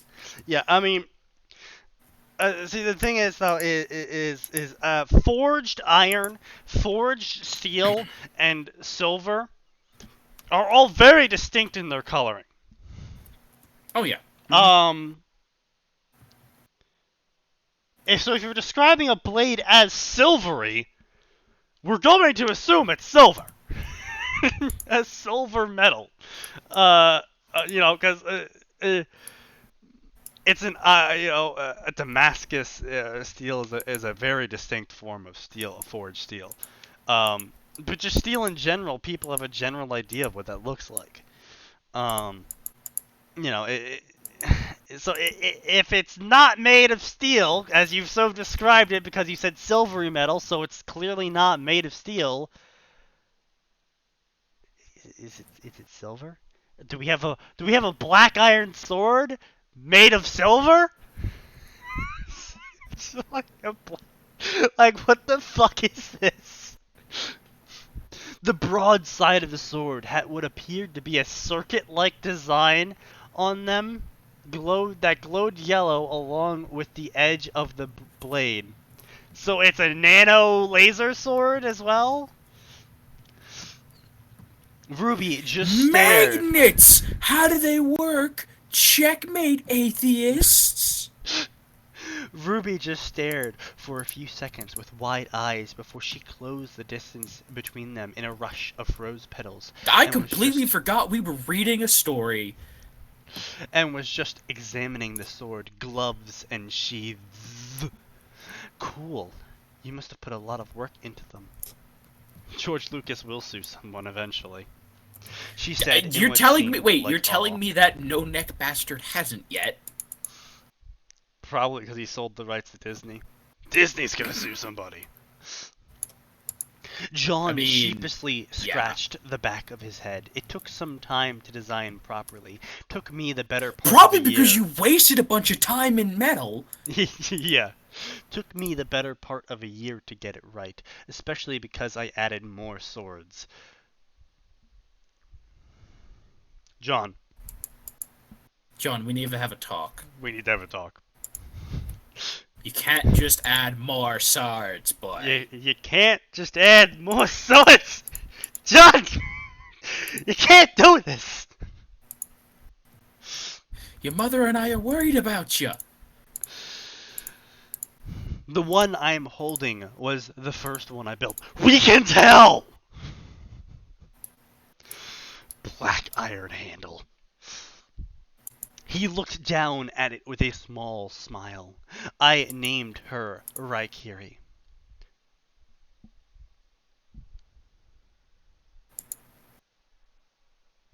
There ain't no Japanese in this land. Cease and desist your faggotry. Oh, there goes the view. Good job. Good job. Good job.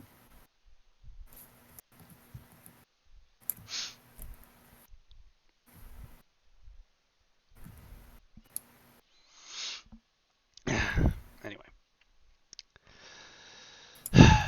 He smiled at her before taking a few steps back. He pulled his sword back, readying for a swing, and as he did, that's not how... I was gonna say, as he did, his hand slipped and Ruby died. Yep. Scene Oops. end. End of story. Harem over. The blade started to be... I mean, I don't know. Started to be surrounded with lightning. He swung fast upwards. Okay, Wait, first of all, what? you are demonstrating a live weapon in the middle of the hall, sir. Or the courtyard or something. Yeah, But either way, first of all, wait, don't hold you on a have second. places to be? He does have place to be, but okay. So he takes out the sword, right? He's holding it out. Ruby's looking at it. He raises it in the air, preparing for a swing, and then swings upward.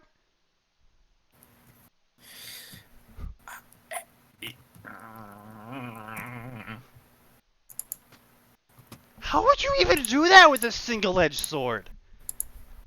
Like, I mean, I guess if you're holding it in that cheap-ass assassin's grip bullshit that they do, then you could swing upward with that. Yeah, no, Yeah. that's literally the only way I can imagine. If he was pulling his arm back for a swing, so he's holding it backwards, and he pulls his arm back sideways and then swings up. That's the only way I can imagine you swinging up with a single-edged sword. Because single-edged swords go down, diagonal, forward, or across. They don't go up. There is no up on a single-edged sword due to the fact that it's single-edge. I mean, if you held, I mean, you could swing it like it'd be awkward as heck, but you could like. I mean, do an upswing, but you'd have to like turn your wrist. Yeah, no, like I'm miming it now, but that's really awkward. You're losing a shit ton of force with that. Yeah, no, you're losing a shit ton of force. I'm gonna go get my food. I'll be right back. All right. Yeah, I have the power indeed. He's surrounding the metal object that he's holding with his metal gloves with lightning.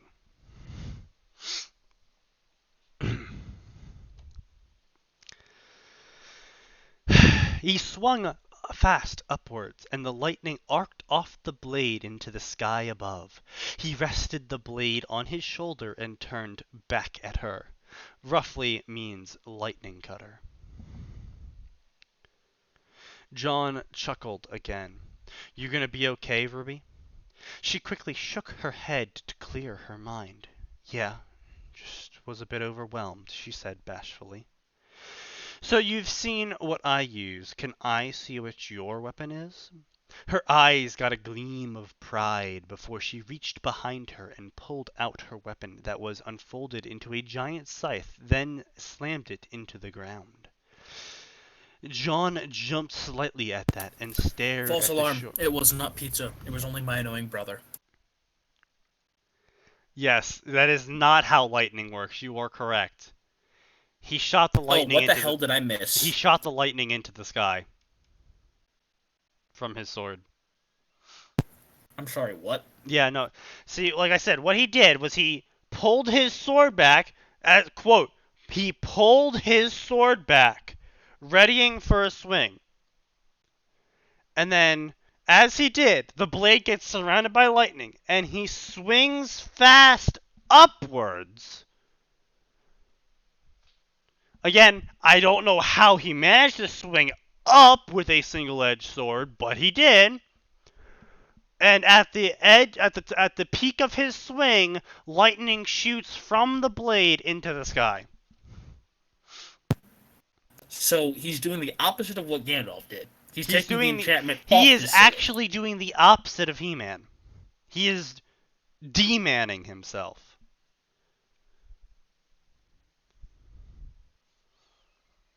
Get it? I almost choked on my bread. That pun was so terrible.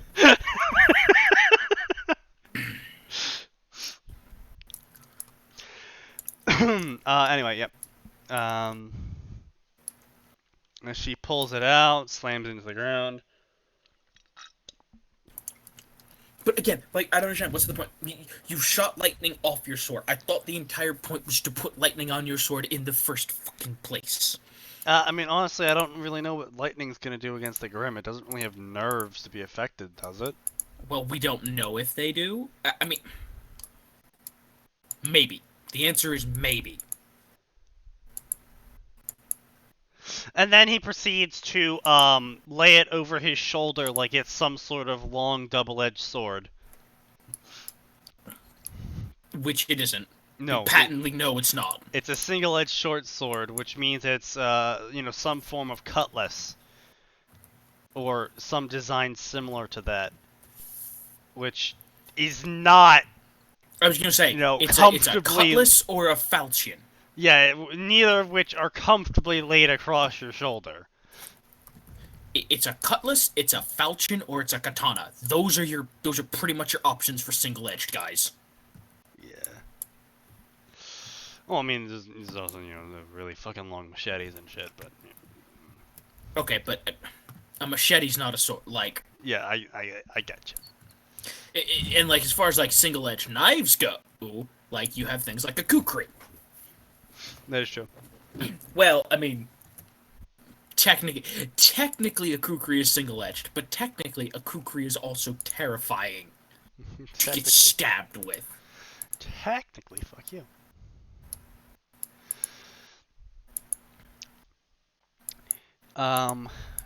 That appears to be a scythe, still in shock.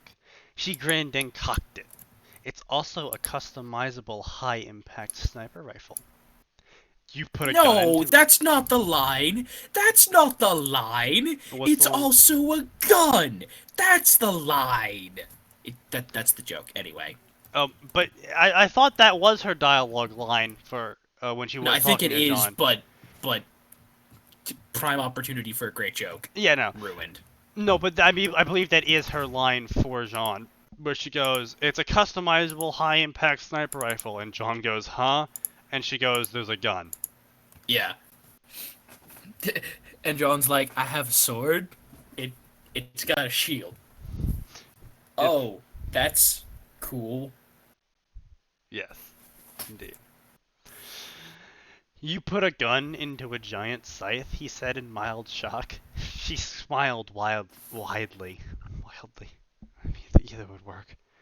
"Yup." John put his head down and shook it slightly with a small smile. "I thought I went overboard designing mine." Oh, okay. Just wait till you get to Pyrrha's gun then. Pyrrha's gun, assault rifle, what? SMG, scythe, blade. No. It's a lance, a sword, and a rifle. Still. Well, I guess it's more of a javelin, but still. Yeah, Calvin. She put a gun into a scythe. Welcome to Ruby. Yeah, but like, I don't understand why he's amazed by this. Like, is he amazed?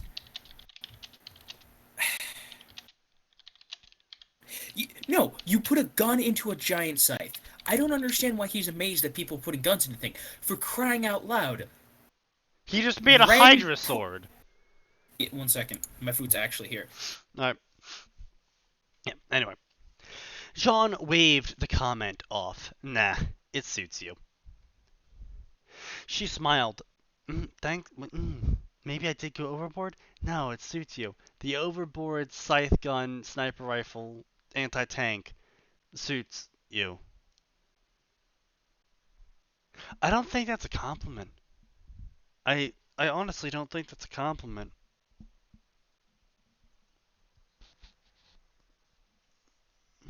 Yeah, the obnoxiously large scythe. Yeah, that definitely suits you. It speaks to me about your character and how you're bubbly and shy. I just, I don't even know. I don't even know. I don't even know. I just don't even know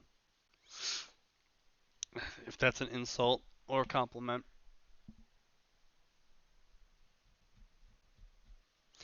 She smiled. Thanks, John.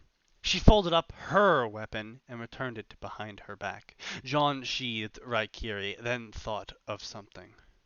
What did you name her? So you're assuming this weapon's gender, Jean?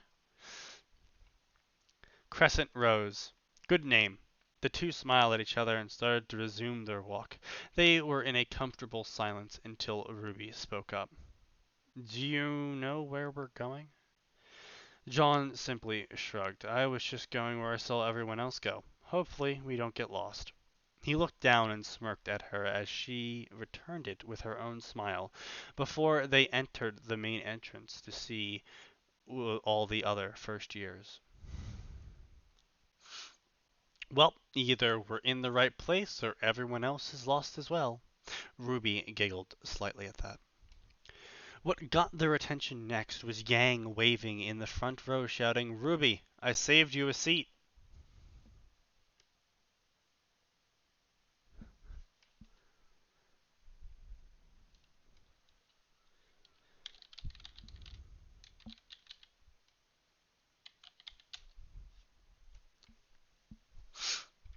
Ruby was about to say something to John when something else caught their attention.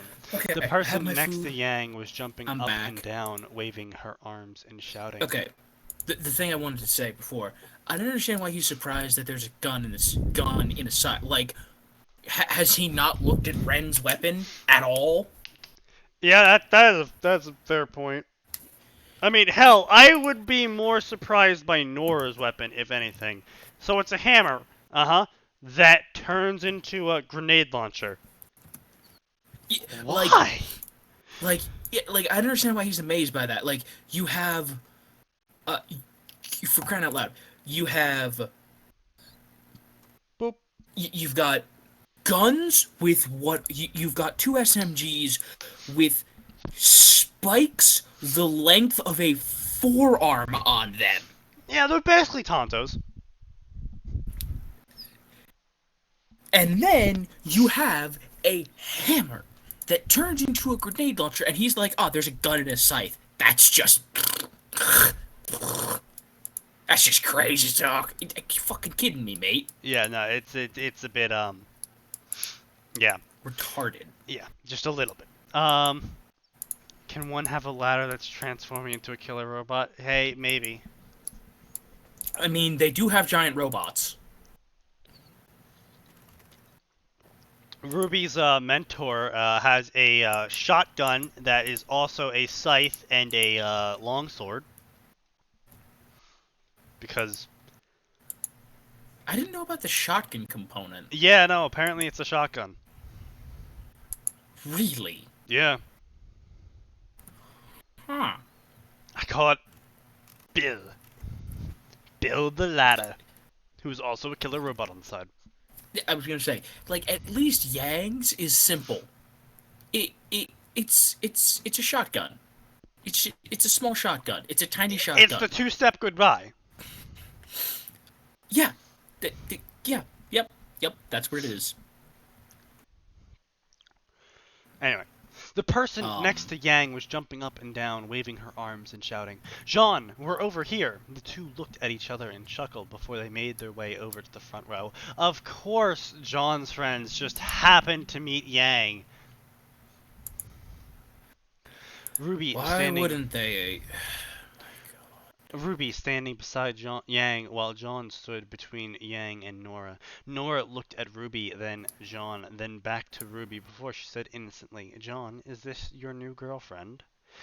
Ruby blushed right before John sighed tiredly before turning to Nora. "No, Nora, Ruby isn't my girlfriend." He turned to Ruby. "No offense, Ruby. Nothing against you, but I know a relationship between us wouldn't work out." Really? Really? Author'd be making some bold claims. Really? You're gonna go this route, author? With the whole... You're gonna go... It's a harem! But I'm gonna claim a relationship between the two of us could never happen, so it doesn't look like it's a harem immediately. You're fooling no one, author.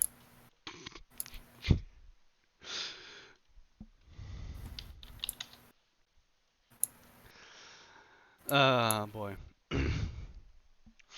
Ruby was taken aback by his bluntness. I guess. Right before Yang grabbed Jean by his collar and pulled him down to eye level, which were red now. What exactly does that mean? What's the problem with my sister?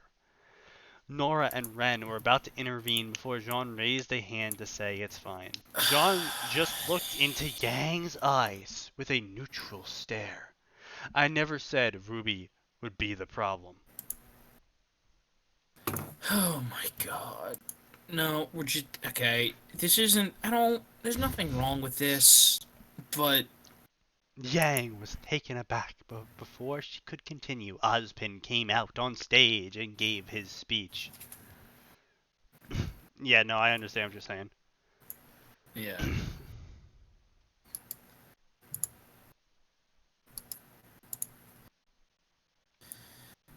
Oh crap, we are sneaky. We've spent 2 hours on one story. Yep, I know. Oh, and then Blake just appears.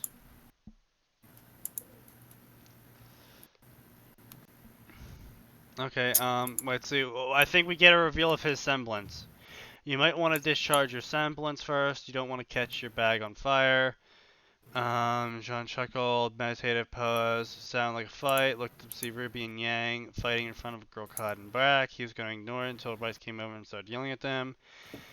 "Got over, girls, got attention." He sighed before seeing the candle by the girl in black. He thought for a second before shrugging, "Why not?" Reached out his hands, eyes glowed. Flame from the candle flew from his hand, hovered there. I see all four girls looking at him with shock. He smiled. "Now that I have your attention, it's kind of late. Why don't you just call it night?" And he's mad until fight in the morning. Sorry if I disturbed your reading. What? Okay, so apparently his semblance is complete elemental control or something, but we all saw that coming. Yeah.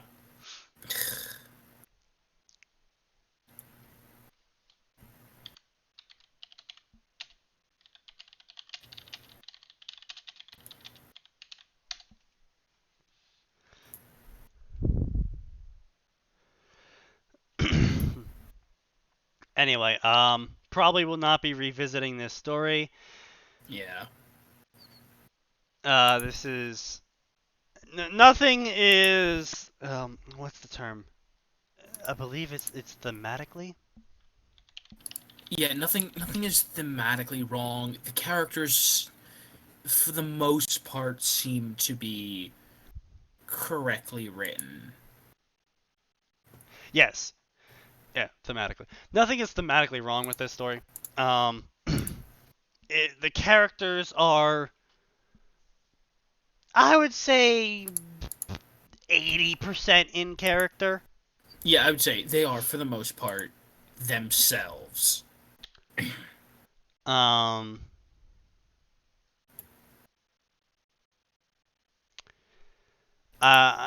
just, you know... Not yeah, no real out of character moments. The spelling was perfectly fine on this story. I'm gonna leave a review saying I don't think you know how swords work. I don't think you know how swords work, Bucko. I I get that it's fan fiction of a fantasy world, but seriously, this is like Kingdom Hearts level of how swords do. No, how swords don't do. Let's make that clear.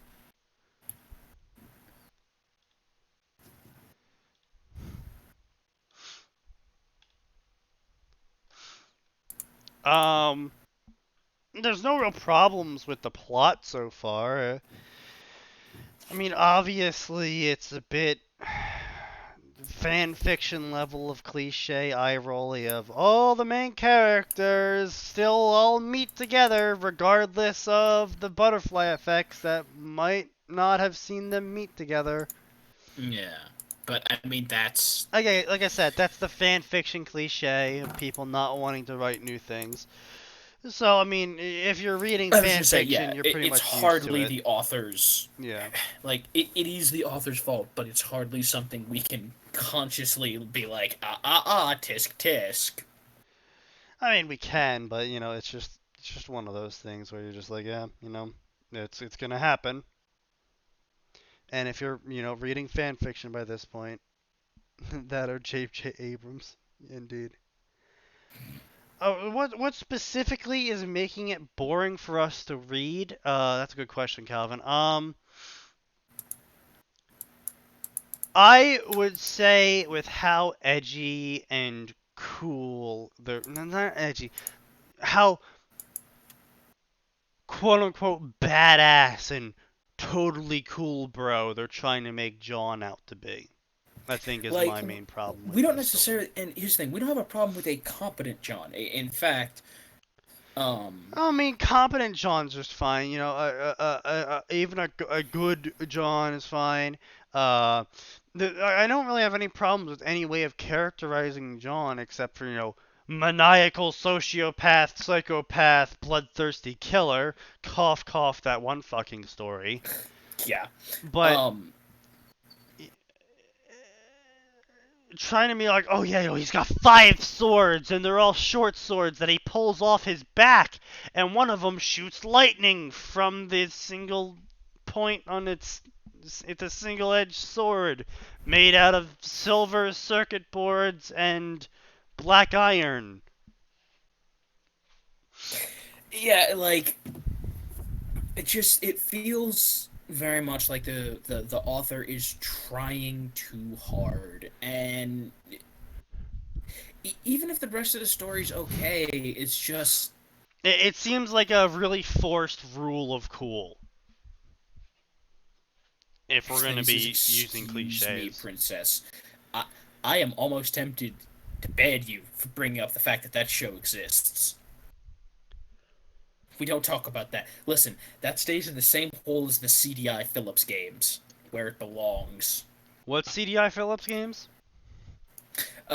Calvin is referencing the Legend of Zelda cartoon. Yes, that meme. That meme Yeah, indeed. well, I mean, you know that horrible thing exists, right? Oh, I'm aware. Um, It's bad. It's really bad. yeah, so I would say, in summary, it's not a bad story. Oh my god, why do you have that on DVD? It's not a bad Wait, he has story. it on DVD. Oh, you poor man. Um, but it's not a good story either. Yes, it's hitting all the key parts of it.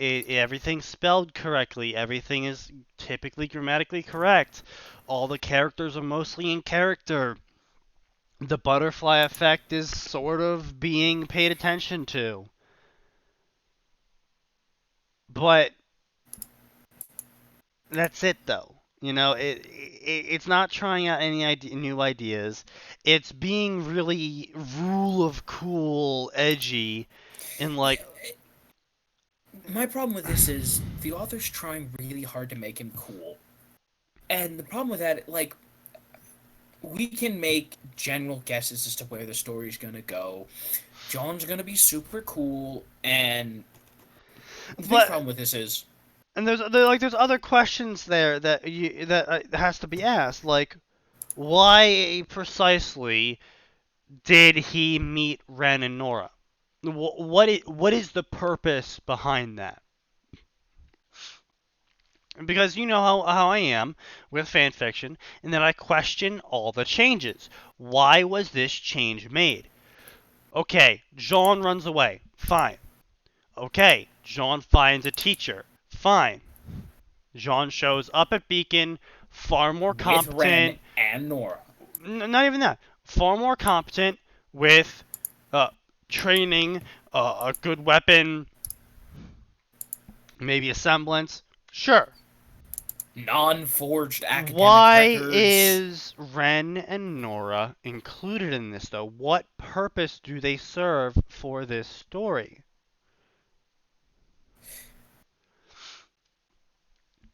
They don't. Now, As far maybe as 2 chapters in,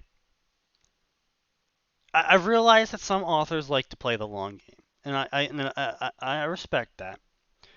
But if you're gonna make as large of a change as him running away, finding a master, meeting Ren and Nora, becoming like brother and sister with them, becoming an elemental god, and then showing up at Beacon,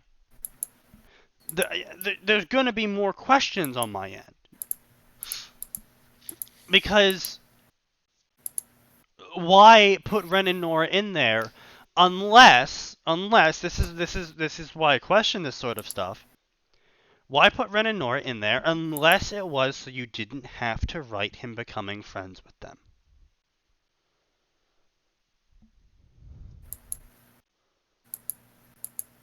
and who knows, maybe a couple of chapters in we'll get our question answered.